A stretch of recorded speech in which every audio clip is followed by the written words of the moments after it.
Shashani kalanka kalevani magna Vasati dashana sikare dharani tavalagna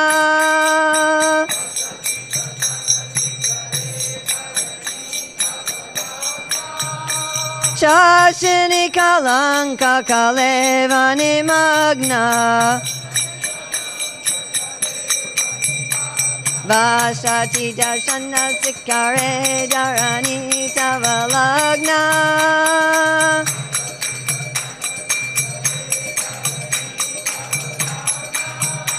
Shashini kalanka kalevani magna Vasati dashana sikare dharani tavalagna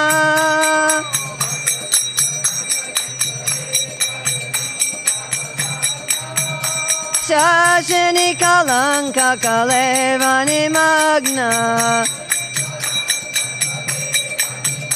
Vasati dashana sikare dharani tavalagna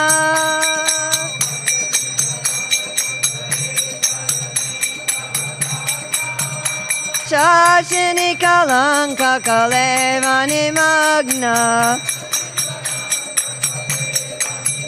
Vasati dashana sikare dharani tavalagna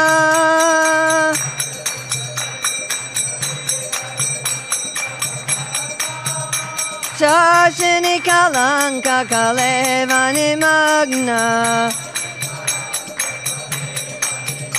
Vasati dashana sikare dharani tavalagna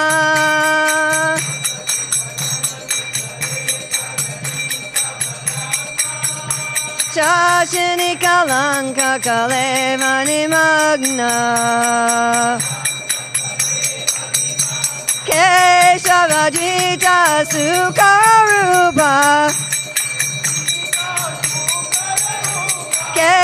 Keshavadvita Sukarupa Jai Jagadisha Hare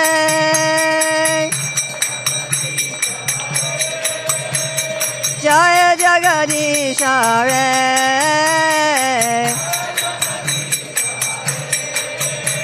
Jaya Jagadisha Hare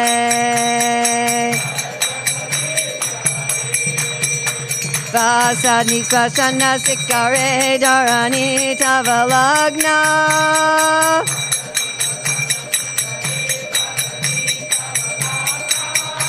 Shashini kalanka kalevani magna Keshavadvita Sukararupa Keshavadvita Sukararupa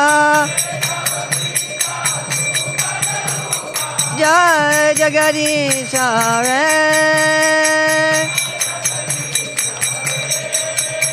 Jai Jagadisha Hare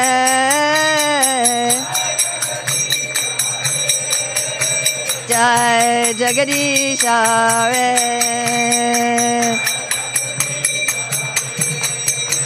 Vasati dashana sikare dharani tavalagna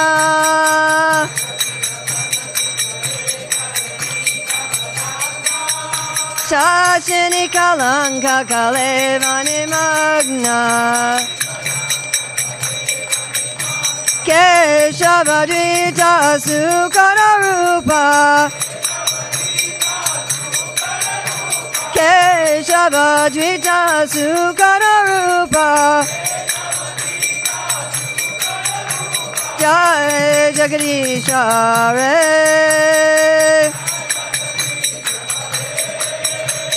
Jaya Jagadisha Hare Jai Jagadisha Hare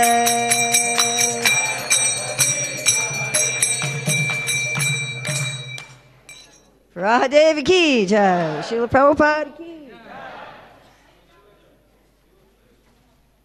Vishnupad Paramahamsa Parvrajagacharya Asatara Satashri Shrimad His Divine Grace A.C. Bhaktivedanta Swami Maharaj Prabhupada Ki Jai.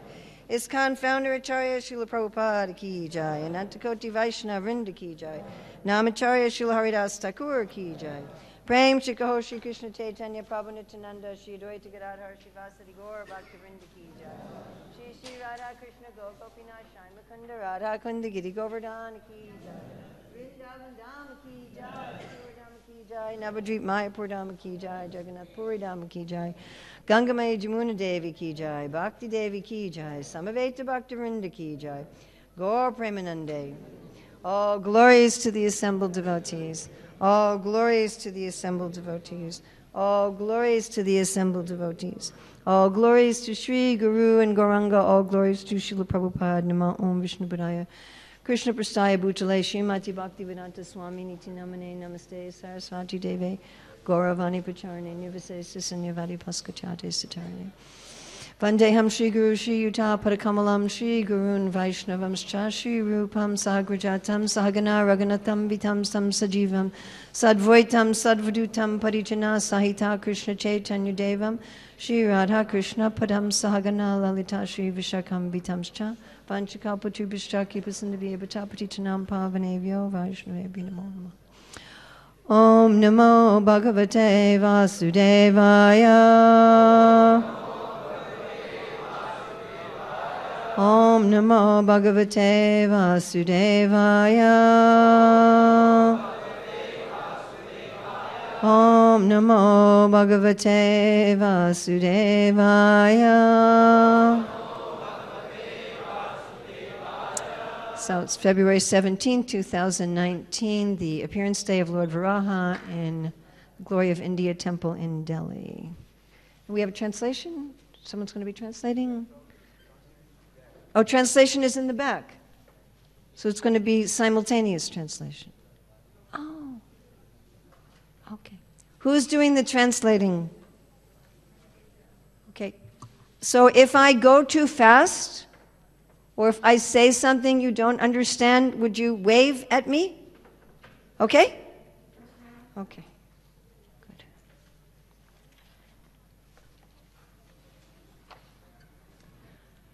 So we're on Canto 3, Chapter 18, the battle between Lord Bor and Hiranyaksha, Text 6. Are we done? Prabhuji? Sloka's done. Are you done? Beautiful handwriting. Lord Chaitanya appreciated Rupa Goswami's handwriting. He said they were like rows of pearls. So your handwriting is also very beautiful.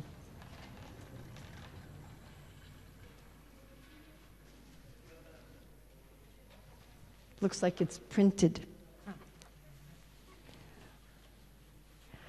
Sadhu jamano riduruk tato marar.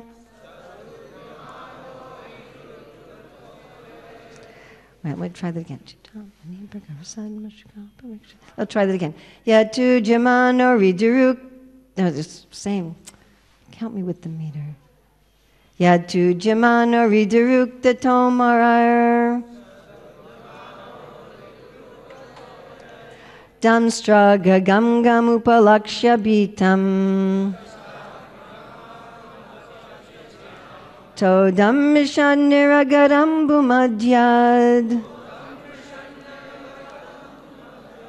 Graha hata sakaranur yateva. Please chant.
Ladies?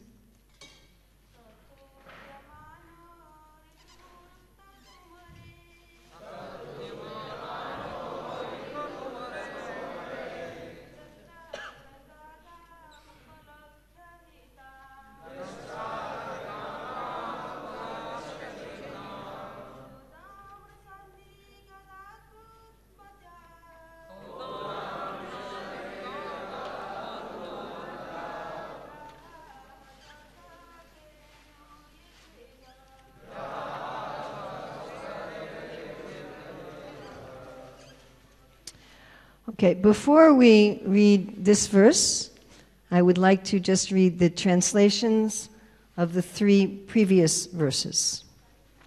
And before I do that, I'd like to ask, who here has ever been insulted by somebody else? Who has ever been insulted by somebody else? Some of you have never been insulted by anybody in your whole life. Did you go to school? You must have gone to a very extraordinary school. Okay. So, if you've never been insulted by anyone, then you can use this class to help other people who have been insulted. If you have ever been insulted, you can use it to help yourself and also to understand something about the Lord. So we're going to go back to text 3 and just read the translations so you'll have some idea of the context or the situation for this verse. Am I speaking slowly enough?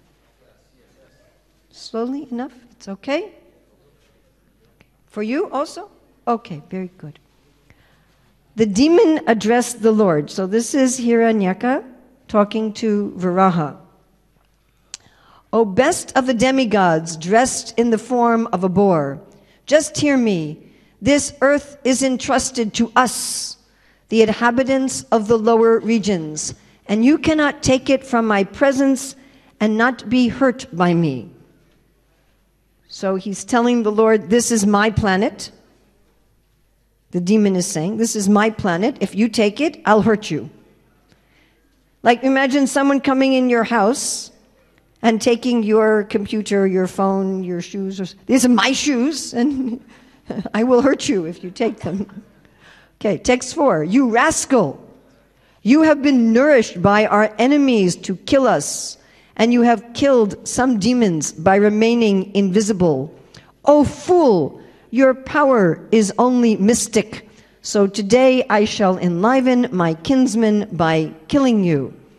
So he's saying here, your power is inconsequential, has no meaning. Like maybe you studied very hard for your degree and somebody says, oh, you just memorized something, you just cheated, you copied, you don't actually know anything. And then I will kill you. I hope nobody has ever threatened to kill you. The demon continued, when you fall dead with your skull smashed by the mace hurled by my arms. So he's being very graphic now, how he's going to kill him. The demigods and sages who offer you oblations and sacrifices in devotional service will also automatically cease to exist like trees without roots. So this was the same strategy that Hiranyaksha's brother, Hiranyakashipu, had. He wasn't so concerned about the Lord. He was concerned about the sages and the demigods. And he thought, if I cut the Lord, he's the root, and they will all be finished. But think about this for a minute. If somebody says to you, when I hurt you, all of your family and relatives will suffer. Right? So many years ago, one devotee was talking to me about films, movies, and he said, you know, whenever they want to cause pain to the hero, they threaten the hero's family. No, that is the biggest thing. We may tolerate something ourselves, right? Yes? But if someone says, I will hurt someone you love, then we become very, very disturbed. So this is the last insult that was given by Hiranyaksha before the verse that we are reading today. So we can understand how is it that the Lord is feeling this pain. So let's go through this today's verse. Saha, he, tujamanaha, being pained. Adi, of the enemy. Durukta, by the abusive words. Tomarai, by the weapons. Damstra agra, on the ends of his tusks. Gam, situated. Gam, the earth. Upalakshya, sing. Bhitam, frightened. Todam, the pain. Mrisham, bearing. Niragat, he came out. Ambu Majat, from the midst of the water. Graha, by a crocodile. Ahataha, attacked. Sakanenuhu, along with the she-elephant. Yata, as. Ibaha, an elephant. Srila Prabhupada's translation. Although the Lord was pained by the shaft-like abusive words of the demon. You all know what a shaft is? Like the stick part of an arrow? Like a stick? A shaft is like a stick. So shaft-like, they're piercing, abusive words of the demon. He bore the pain. But seeing that the earth on the ends of his tusks was frightened, he rose out of the water just as an elephant emerges with its female companion when assailed by an alligator. So the earth is actually the Lord's female companion. She's his wife. Yes, so the simile is very appropriate. So Srila Prabhupada's purport. The Mayavadi philosopher cannot understand that the Lord has feelings. The Lord is satisfied if someone offers him a nice prayer, and similarly, if someone decries his existence or calls him by ill names, God is dissatisfied. The Supreme Personality of Godhead is decried by the Mayavadi philosophers, who are almost demons. They say that God has no head, no form, no existence, and no legs, hands, or other bodily limbs. In other words, they say that he is dead or lame. All these misconceptions of the Supreme Lord are a source of dissatisfaction to him. He is never pleased with such atheistic descriptions. In this case, although the Lord felt sorrow from the piercing words of the demon, he delivered the earth for the satisfaction of the demigods who are ever his devotees. The conclusion is that God is as sentient as we are. He is satisfied by our prayers and dissatisfied by our harsh words against him. In order to give protection to his devotees, he is always ready to tolerate insulting words from the atheists. Sadtujamano rir duruktato marar damstragragam gam upalakshabitam todam risham niragadam bumajyat graha hatasa karunaryatebhya. Although the Lord was pained by the shaft-like abusive words of the demon, he bore the pain. But seeing that the earth on the ends of his tusks was frightened, he rose out of the water just as an elephant emerges with its female companions when assailed by an alligator. So, in this Leela of the Lord that we are especially remembering today, we can meditate on the fact that the Lord is as sentient as we are. We have emotions. Without emotions, we are simply an artificial intelligence computer. Yes? That's all. What is the difference between very evolved artificial intelligence, your phone, your computer, and a living being? Your computer can think. In fact, it can probably think better than you. Right? Very difficult to beat a computer in chess. But it has no feelings. If you say to your phone, "You foolish phone, I will kill all of your relatives," the phone does not care. The phone does not feel insulted. Yes? There's no pain. And if you say to the phone, "You beautiful phone, you are my dear friend," the phone does not care. So what makes us a living being? Descartes said it is thoughts. It is not thoughts.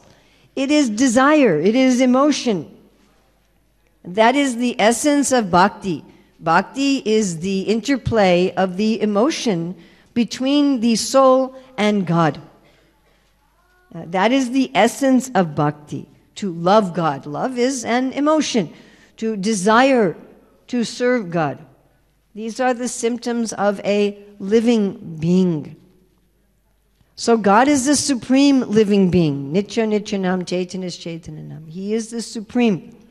He says to Arjuna, there was never a time when you and me and all these kings did not exist, nor will we cease to exist in the future. He is a person. And when you say God is not a person, his feelings are hurt. Like if I would say to any of you, "Oh, you are inhuman. You are not a person. You have no feelings." It would be painful. Huh? So here we have abusive, shaft-like words. Later in the Bhagavatam, it is stated that painful words can hurt more than physical pain. And I think we have had this experience, yes? That emotional pain can be more devastating than physical pain. Of course, some of you men might like to pretend that you have no emotions. But again, then you are simply a computer, so I don't know if you want to be just a computer. I mean, I have seen one man, a devotee man, that he was planning to marry this girl, and then she said, "Actually, I don't want to marry you." And he cried for 3 days.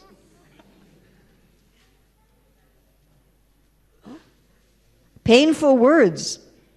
They can be worse than if you break your arm. Yes? Especially when the painful words are from someone you care about. So we might ask, all right, I know I am pained when I am insulted or I am hurt, but that is because I am a conditioned soul, and I am trying to enjoy this world, and I am trying to enjoy my relationships with other living beings. I think I need them to feel complete. And I think, oh, if this person doesn't like me anymore, just like Sukracharya, when Bali Maharaj was going to give 3 steps to Vamandev, Sukracharya became very afraid for himself. He said, if you give everything to Vishnu, how will you live? And how will you pay me? So generally, the reason we are affected by insulting words is we are afraid for some sort of security. We think if my mother, my father, my husband, my wife, the leader of the brahmachari ashram, or whoever it is, if they don't like me anymore, then I will lose my something. I will lose my place to live, I will lose my position, I will lose my respect, I will lose my salary, I will lose something. Generally, that is why we become upset, because we are thinking, I need this person and the relationship with this person in order to fulfill my desires. And if this person doesn't like me, this person doesn't respect me, then I will suffer in some way. And most of the time, for most conditioned souls, that is why we become so angry and fearful. We feel threatened. We feel that there is some threat to us. Here, the demon is actually saying, I will kill you. I will smash your head into pieces. You know? So if someone is threatening us like that, again, we become afraid because we think, I am this body, and if this body is damaged or this body is dead, then what will happen to me? But we could ask, if somebody is a self-realized soul, what to speak of God? How could this operate? If I understand that I am eternal, ajo nitya shasvato yam purano yahanyate hanyamane shrive, I cannot be killed.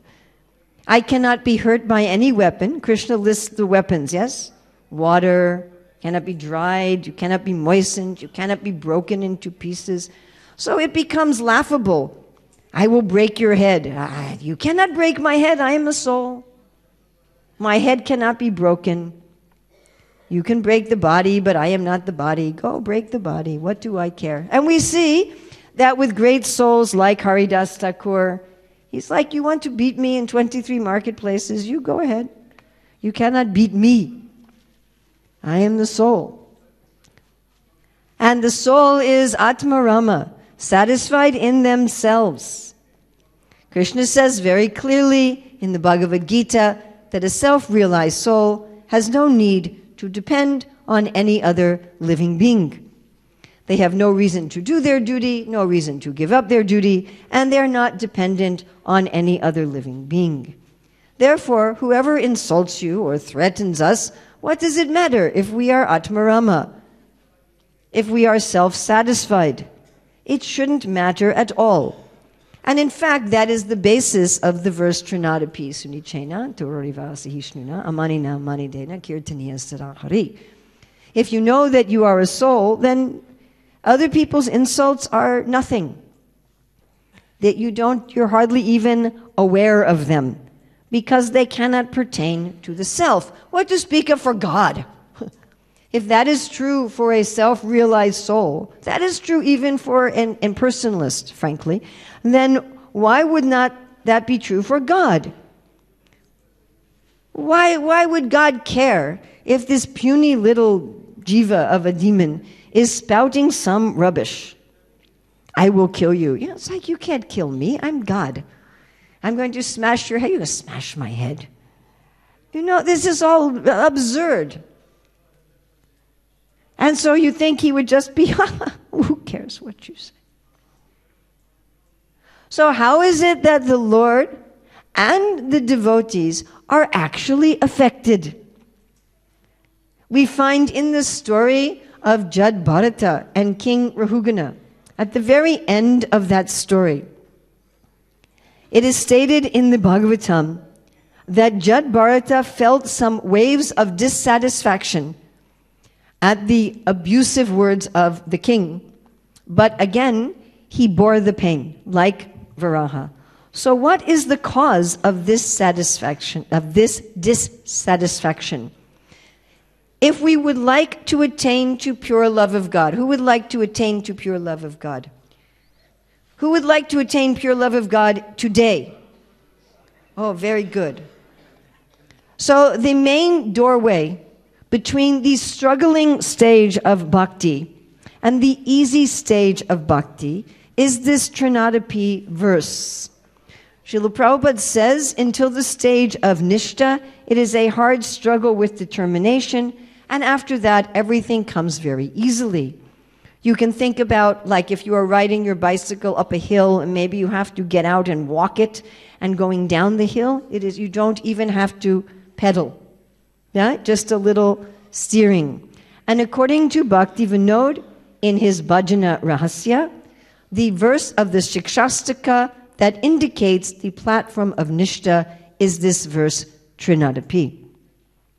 Trinadapi means if somebody insults you, you are not affected. If someone threatens you, you are not affected. You do not care about respect from others, and you respect everybody.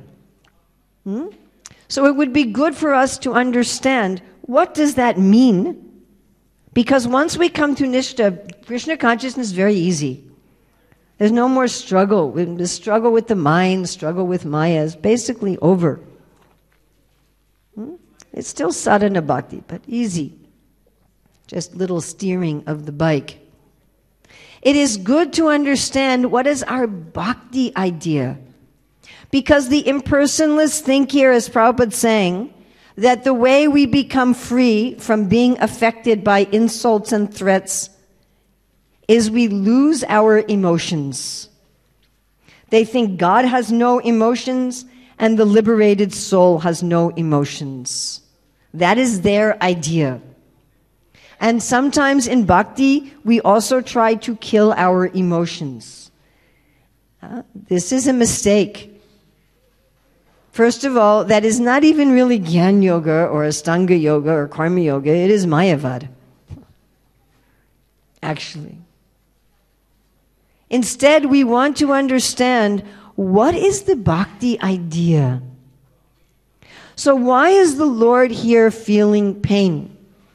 He is not feeling pain because he is threatened. Is he threatened? No. Can the Lord be threatened actually? No.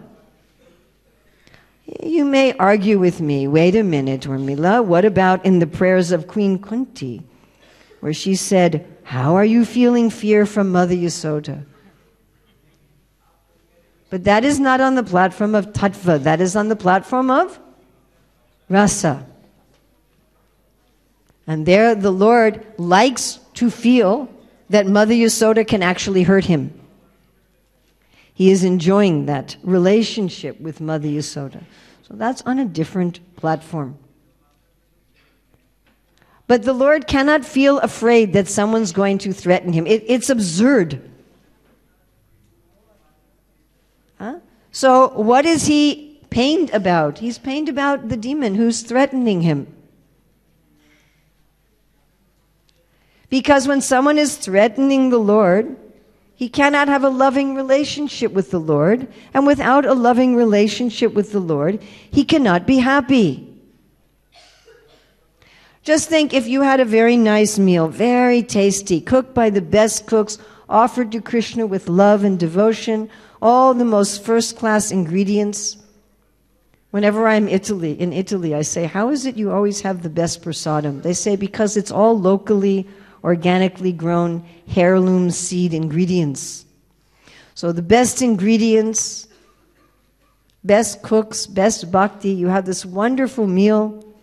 And somebody comes in and without even eating it, without even practically looking at it, they are criticizing the meal. You may feel sad. Oh, there's such pleasure here. They are not getting to have it. I'm sure sometimes we have some very, very nice thing that we want to share with people that we care about, but they will not even look at it. Yes? Everyone has had this experience?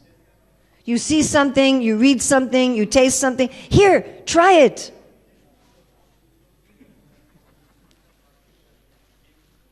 Did you see that message I sent you 2 weeks ago? No, I didn't look. Oh, you should look. Only 2 minutes. It's so nice. No, I'm busy. And if we like the person, if we care about the person, then we feel some sadness that this person is not happy. That is love.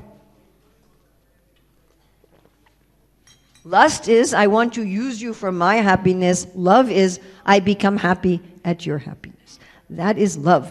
Prabhupada said that is the difference between material and spiritual. Material is, I am happy when you are unhappy. He said, we don't like to admit this, but it is actually the fact. That is why we criticize people, by the way. That is why the Rupa Goswami said, the pure devotee has no desire to criticize. Why do we criticize? Because we are taking pleasure. Ha ha ha.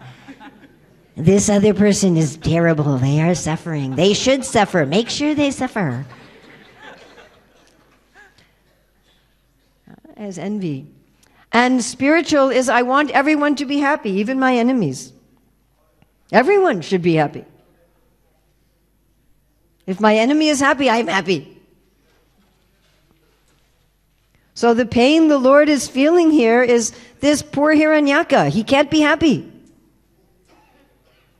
Such unfortunate. He thinks he's going to be happy by beating me up instead of tasting love with me. And he's also unhappy because Hiranyaksha is threatening his devotees. He loves his devotees. And Hiranyaksha is saying, I'm going to kill all your devotees. And Vishwanath Chakravarti Thakur also says that he knows Brahma and the other demigods, they are hearing this demon. And they are feeling sad that the Lord is criticized. You know, if someone is criticizing my friend, my father, I am unhappy. Right? So he knows my devotees, they are hearing this criticism of me, hearing that I am being threatened. And he is feeling compassion. So this compassion the Lord is feeling for Hiranyaksha, for the devotees, that is love. And sadness, when it is part of love, is ecstatic. It's a rasa. It's called the karuna rasa. You know, materially, sadness is sadness. It's the opposite of happiness. But even materially, we have some sense that compassion and sadness can be pleasurable. That is why there are sad films. Yes? People go to see a sad film, correct? They'll say, was it a good film? Oh, it was a wonderful movie. So there is some idea that compassion and sadness is a rasa. So the Lord is feeling this compassion for the devotees and compassion for Hiranyaksha, and he is tasting rasa. In a similar way, we can actually feel compassion for those who hurt us. So here it is said the Lord was bearing the pain. So for materialistic people, they have three ways of dealing with difficult or painful emotions.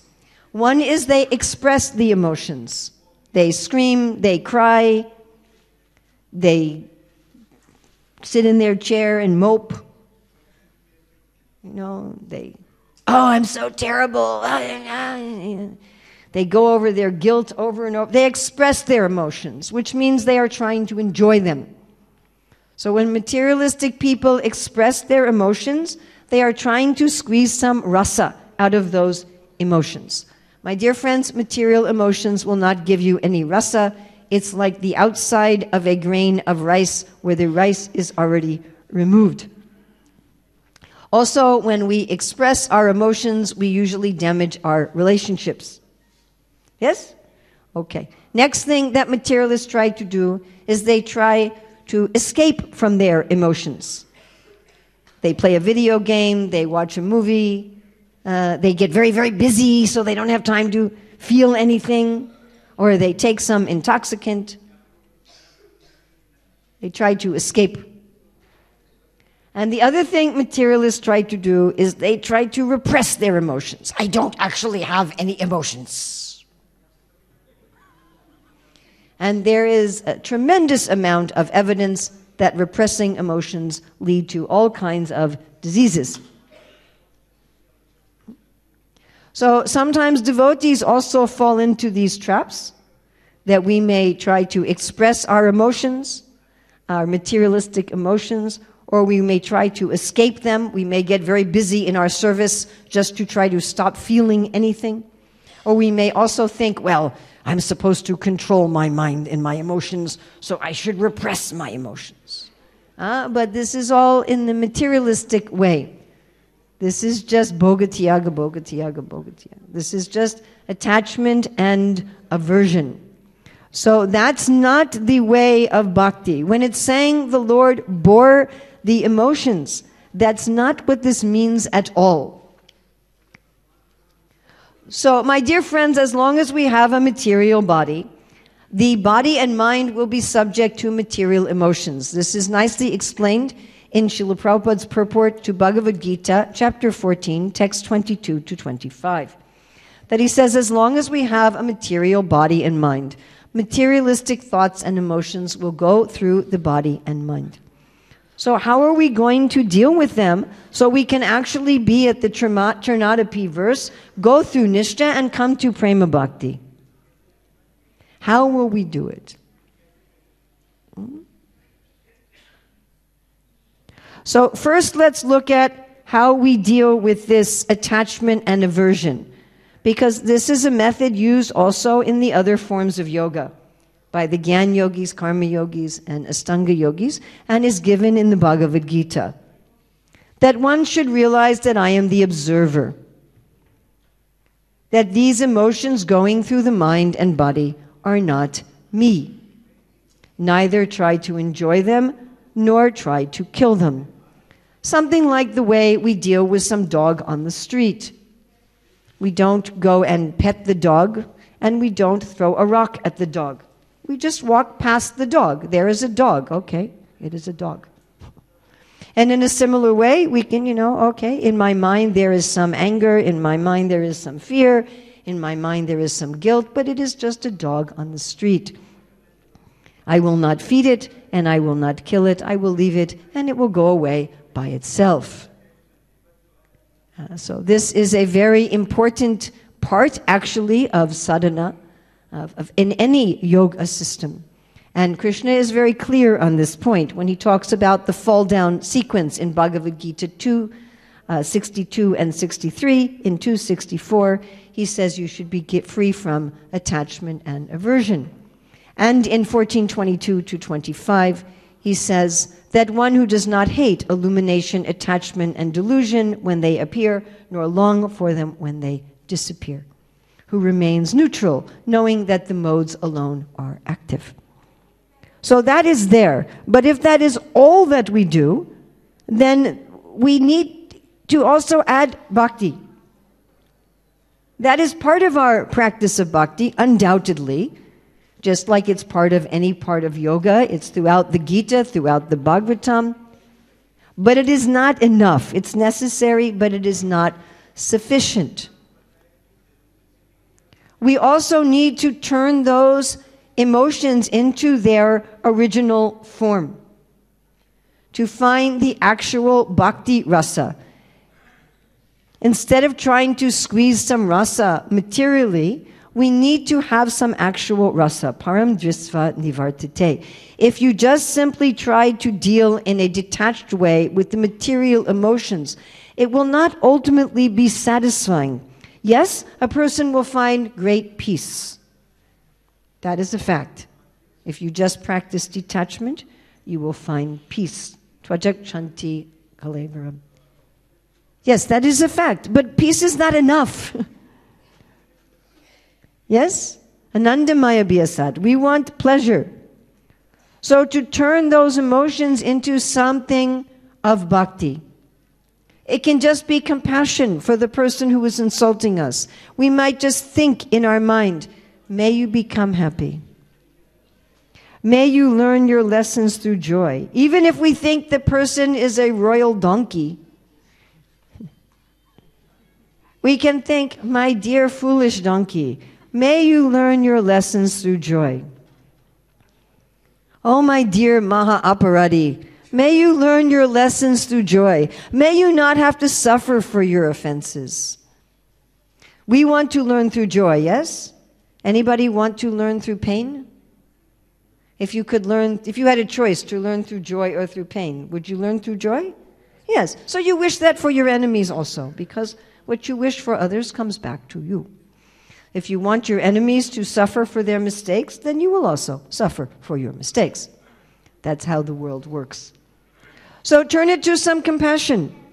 Even if the person is a complete donkey aparadi, may you learn through joy. May you not have to suffer. May you find some happiness. And to have some compassion. And then we see here, what else does the Lord do? He is focusing on service. We might think only we are serving the Lord, but the Lord is also serving the devotees. He says, Yogakshema vaham yaham. I like to take care of my devotees. Our Acharya's comment. Don't think this is a burden for Krishna. He enjoys. We enjoy. If we have children, we enjoy taking care of our children. At least most of the time. Yes? Yes? Wife enjoys taking care of the husband. Husband enjoys taking care of the wife. We like taking care of our friends. Isn't it? Yes? So the Lord also likes to take care of His devotees.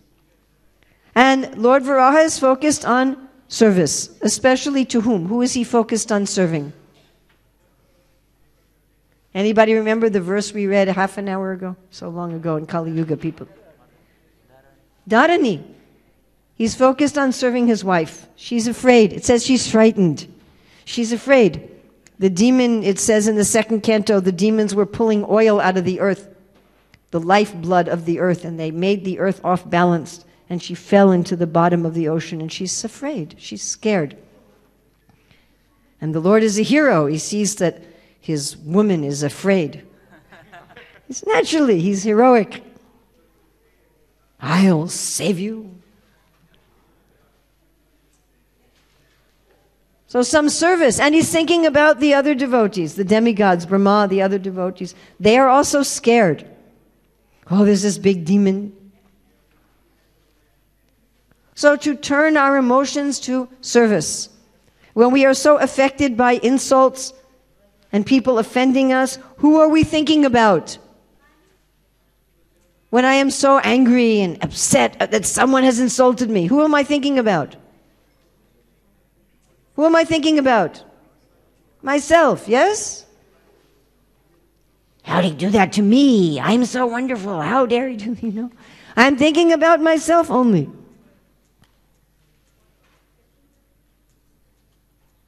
What service can I do? How can I serve Krishna? How can I serve my guru? How can I serve the devotees? What is the best way I can respond to this insult, to this offense, to myself, such that it will be of service to the devotees? Now that doesn't mean I run around to all the devotees, look at this operatic who insulted me, don't have anything to do with him, and that's my service to the devotees.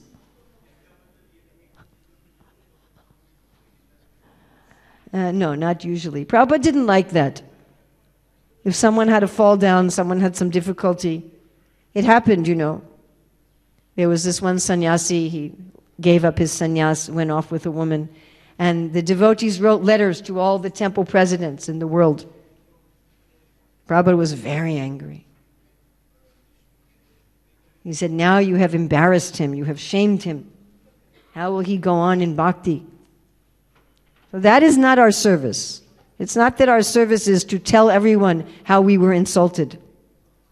This person insulted me. Don't be friends with him. Don't give him any service. That is not how we serve the devotees. We can serve the devotees by showing compassion, by showing humility, by showing forgiveness. Because everybody needs to imbibe this verse Trinadapi. Everybody. We can show an example for others how we are actually imbibing it, not through repression, not artificially, but through bhakti. That is the best service we can do. So here the Lord is exemplifying. Of course, he does fight with the demon because the demon was insisting. But he is exemplifying the mood that we should also imbibe. In this world, we will get insulted and offended. That will happen. Maybe it will only happen once in a year. Maybe it will happen once in a day, but it will happen. Even people we trust, people we care about, they will sometimes offend us and insult us. So when we feel these emotions welling in us, we can remember to be detached from the material emotions, neither trying to enjoy them nor kill them, to turn them into bhakti, and to focus on service. And to remember that the Lord also has emotions. Just as I have emotions, as Prabhupada says here, he is as sentient as we are. These leelas of the Bhagavatam are not here for us to memorize the plot details. Sometimes we think the purpose of these leelas is so I can retell the story and get all the facts right. That is not the purpose. It is not for a trivia exam. And different incarnations, the facts are different. Like in the second canto, it says that Varaha killed Hiranyaksha by piercing him with his tusk.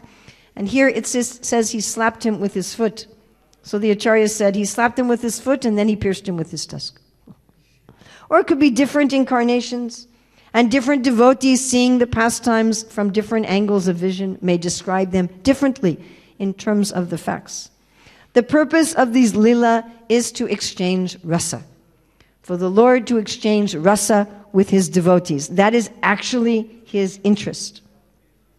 And when we meditate on these pastimes, and especially today, we can meditate on this pastime of Viraha, our purpose is to enter into the feelings and the desires of the Lord.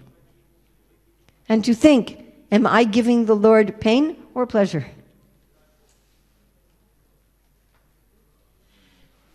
That is actually our purpose, not just to become Krishna conscious, because Hiranyaksha is right now very Krishna conscious, but to become dear to Krishna,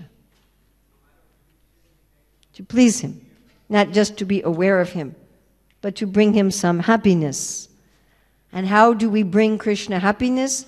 We bring Krishna happiness by our being happy in his service. We cannot really give him happiness in the sense he is already complete.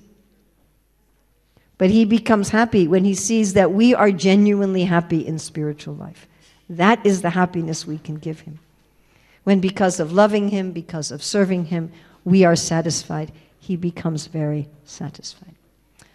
So thank you very much. Anyone have any questions, comments, additions, subtractions, chastisements?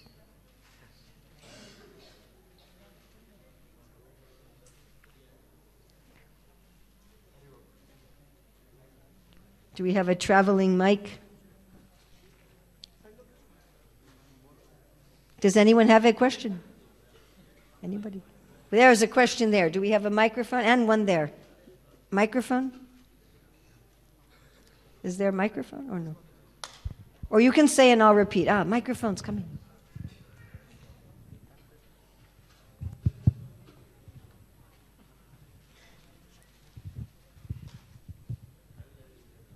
Hare Krishna. Hare Krishna. Thank you, Mataji, such a wonderful lecture. I had a question that you mentioned in between, that materialists try to escape their emotions. Yes. So what should we do while being in a bhakti, that we also face so many pressures and everything and different type of emotions? So what should we do that our bhakti is not get affected by these emotions? Okay, so let's just go over what I discussed. So first thing is detachment. Don't try to enjoy your material emotions by expressing them and getting into them and thinking about them. And don't try to escape them by turning on the Netflix or whatever, World of Warcraft or whatever.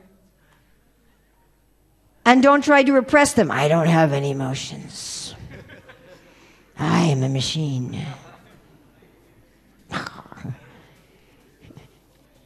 But instead just observe him. Oh, there's an emotion. Okay. Thank you. You can stay, you can go, how long as you like. I don't care. I'm not going to feed you, and I'm not going to kill you. And then turn our thoughts and feelings to bhakti and service.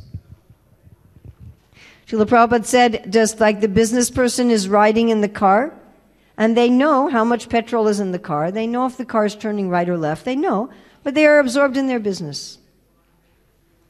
So you know, in my body there is some lust, anger, greed, envy, illusion, whatever. It's there. It will come. You know it is in the body, but you're not concerned. Okay, here it is. You will come, you will go. Like the rivers going into the ocean. And you be absorbed in your business.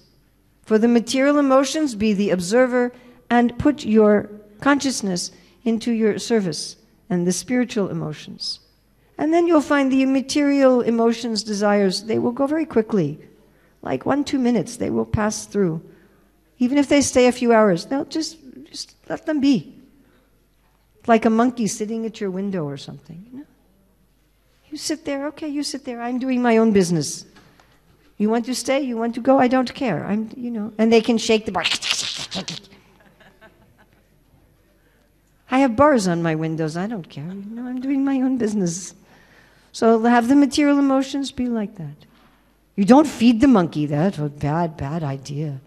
No. You don't let the monkey into your house. That's a very bad idea. Don't do that. And you don't kill the monkey. It's a monkey. It's Krishna's material energy. It's Krishna's monkey. Let the monkey stay there. And you become absorbed in your business. That takes practice. Krishna says it is undoubtedly difficult to control the restless mind, but it is practice. It is possible by suitable practice and by detachment. Practice, practice, practice. That's part of sadhana. Sadhana means practice. You have to make some effort, but it will become easier and easier and easier and easier and easier. And sometimes you will fail and you will feed your monkey and you will let your monkey into your house and the monkey will destroy your house and you go, oh no, I let the monkey into my house. Okay, clean up the house, fix the bars. Next time he stays outside and I keep to my own business. Okay? Yes? Hare Krishna, Mataji. Hare Krishna.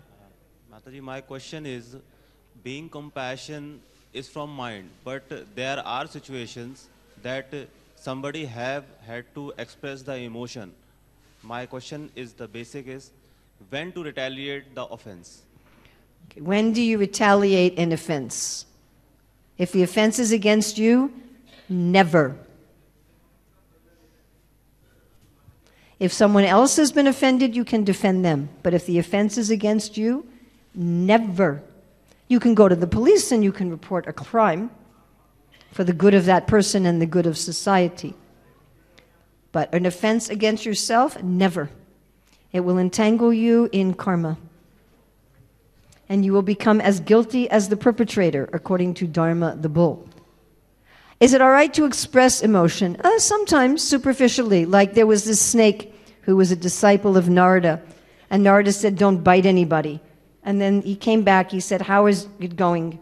And he said, the children are throwing rocks at me. He says, okay, don't bite, but you can show your hood. But that is just superficial. That is just superficial. If you are actually feeling the emotion and you are expressing the emotion to try to enjoy it, that is very dangerous. Superficially. It may have to be there, especially if you're in charge of people sometimes. You cannot always just say to your children, please don't hit your sister with your fire truck. You know, you may have to say, hey, stop that. That may be required. But if you're acting out of anger, that's very dangerous. To the material emotions, we need to be neutral, always. Always. Even if you are defending someone else who is offended, it should be coming from the spiritual rasa of compassion, not the material emotions. Being controlled by the material emotions is very dangerous. Very dangerous. Will pull you into the whole whirlpool of samsara and karma.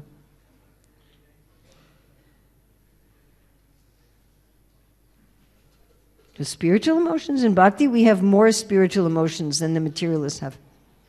We're not afraid of emotions, but we're very afraid of the materialistic emotions that are all based on envy and bodily identification and lust and we should be afraid of Maya like that. That may not be the answer you wanted, but someone had a question over here? Yes. First him, then you, and then we'll have to stop, I think.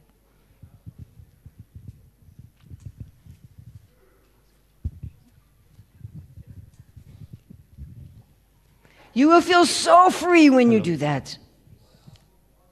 Just try it for a week. The amount of freedom and joy that you will have in your life when you practice this are so powerful that if anybody tried to convince you to go back into the material emotions, for the whole world you would not do it. Hare Krishna Mataji, thank you for your wonderful discourse. My question is that as we live in city life and we suffer a lot of insults, emotions and all these things. In the country, people insult others also. Okay, and Prabhupada, Srila Prabhupada told that I have finished only 50% of my job because the firm community or the Varnashram is still... you want to talk about Varnashram. It's 9 minutes after 9. So how we can go about that? Seriously.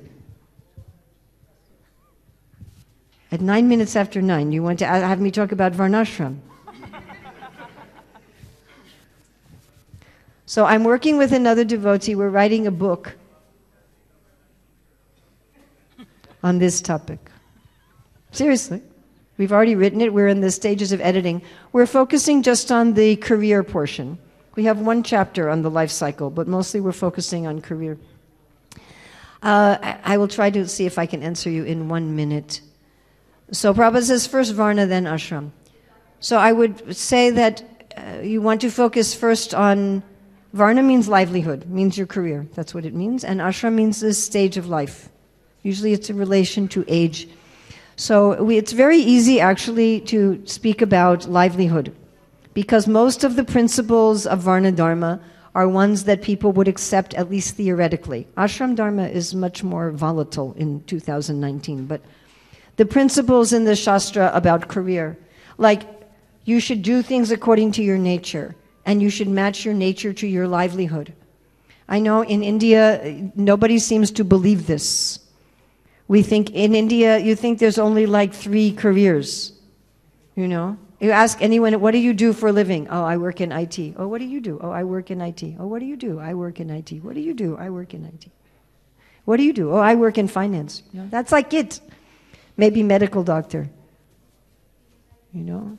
You don't find people say, oh, I'm a musician.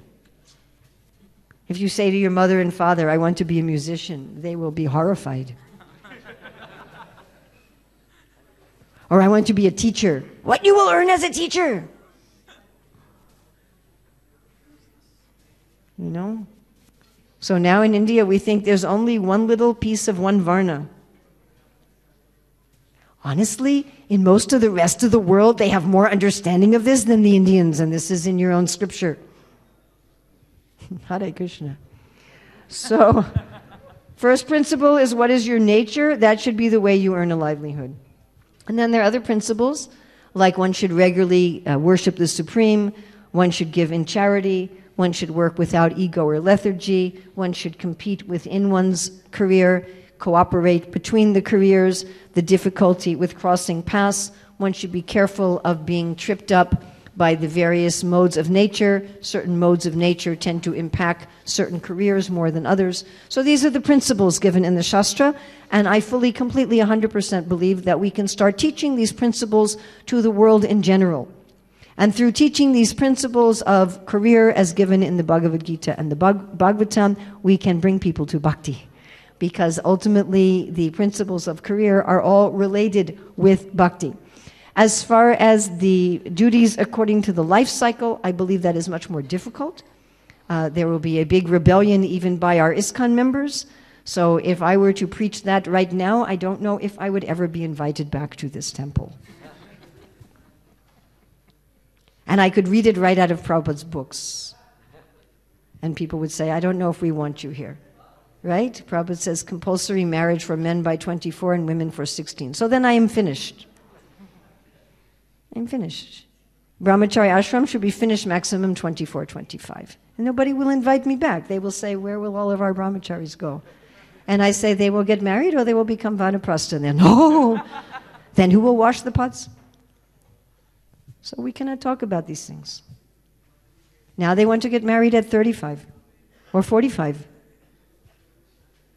You know, and have only one child. And then renounce when you are 50. Renounce when I'm 50.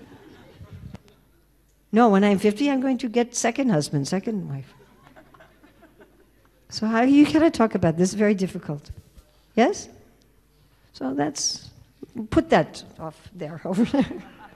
Because you try to preach that even to the devotees, they will become very, no. Okay, Hare Krishna. But about livelihood, you can preach. That people are receptive. And anyway, Prabhupada says first Varna, then Ashram.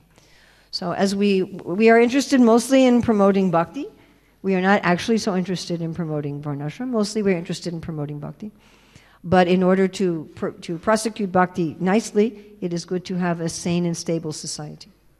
So my suggestion is you talk about career and don't look at the details. Like I asked one very senior devotee who was talking about Varnashram, what are the principles of Varna? He was saying, there are principles of Varnashram. And I said, oh, my dear Maharaj, what are the principles? He said, taking care of cows and women should serve their husbands. I'm like, these are not principles of Varnashram. These are details of one Varna and details of one ashram. So we should understand what are the principles, because details will change according to time, place, and circumstance. So what are the principles? Like working according to your nature, giving some of what you earn in charity, regularly worshiping the Supreme, working without ego, working without lethargy, doing honest work, doing work that has actual transcendental value, being careful to not be tripped up by the modes of nature. These are principles. So that you can teach. But this requires some, as Prabhupada said to Burjan, intelligence, to know what is a principle and what is a detail. So that is my suggestion. And after we are getting all of Delhi to engage in bhakti and to follow the principles of career in the Shastra, then we can start talking about life cycle. But you can talk a little bit about it now, but be very careful. You will simply, people will just leave. You know, and they will lose the chance to do bhakti. So, just like Srila Prabhupada in his preaching, he didn't tell everybody everything immediately, you know. It's too much. But that career you can talk about. If we could have everybody's livelihood in the whole Delhi imagine if everyone in the whole Delhi metropolitan area, if they followed all the principles of livelihood according to the Shastra. And they were also engaging in bhakti, because that's one of the principles. Can you imagine what that would look like if you went out today, if you're out of the temple, everybody was honest, everybody was caring for they were protecting their sources of wealth, they were protecting their nature of their career, they were acting as a steward of their wealth instead of an exploiter, they were giving in charity, they were worshiping the Lord, they were situated according to their nature, they were acting without ego and without lethargy. Would that be wonderful? Yes? Yes. And I think everyone will find that attractive. Okay, one more. You're trying to squeeze Varnashram into everything, huh? Are you a Varnashram body? Here. Somehow we're talking about Lord Varaha, but I have to talk about Varnashram. Yes. Hare Krishna Mataji. Hare Krishna. Thank you for your discourse. I would like to ask you, as you in the beginning in this session, you talked about insult. Yes, this is that. The whole verse is about insult. Yes. So, because of insult on the public platform, some people committed a crime like committing suicide and committing murder. What you would say about it? What is the solution according to you, according to Vedas, according to Vedic literatures? Solution to? What? Insulting publicly. If someone insults you publicly, then you publicly demonstrate Trinadapi Sunichena to Roy Rasishana.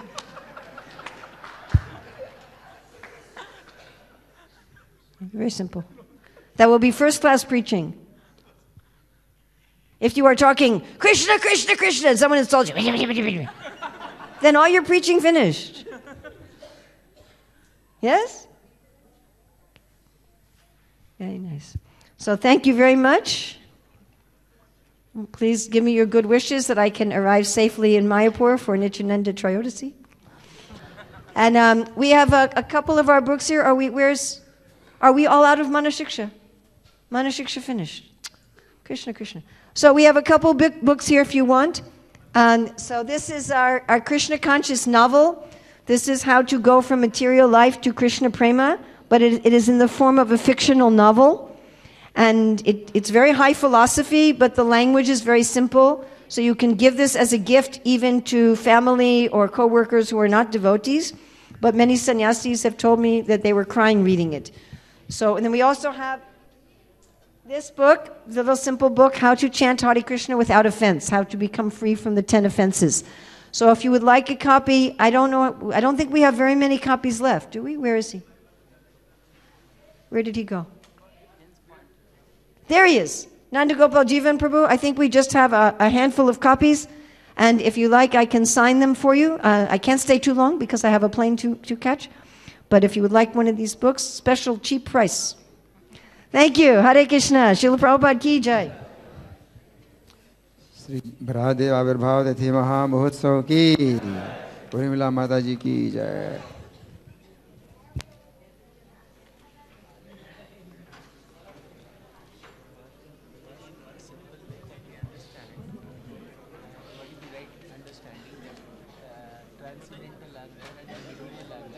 Transcendental anger is ecstatic. It fills you with happiness, and it's coming from love. We don't feel guilty in transcendental anger. No, it's coming from love. That would be like, do you have any children? Yes. Okay, so suppose your little child is picking up a sharp knife.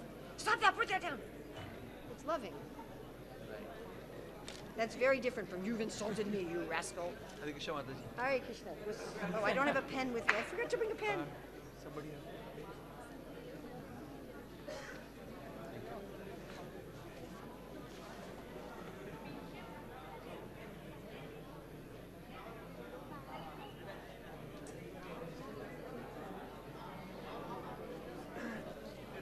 Meditation is also in the form of stories. There are stories in there, but it's not in the form of stories. Although there are illustrative stories. Hare Krishna Mataji. Well, Hare Krishna!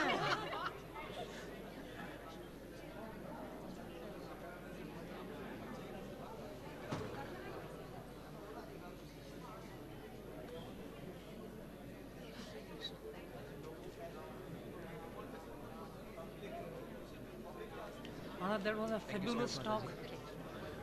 Mother, that was a fabulous talk. Oh, thank you. Hare Krishna. Thank you. Thank you so much. Hare Krishna.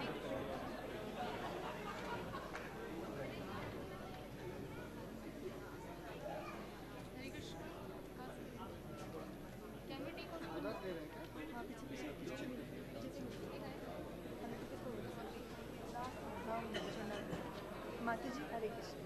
Hare Krishna.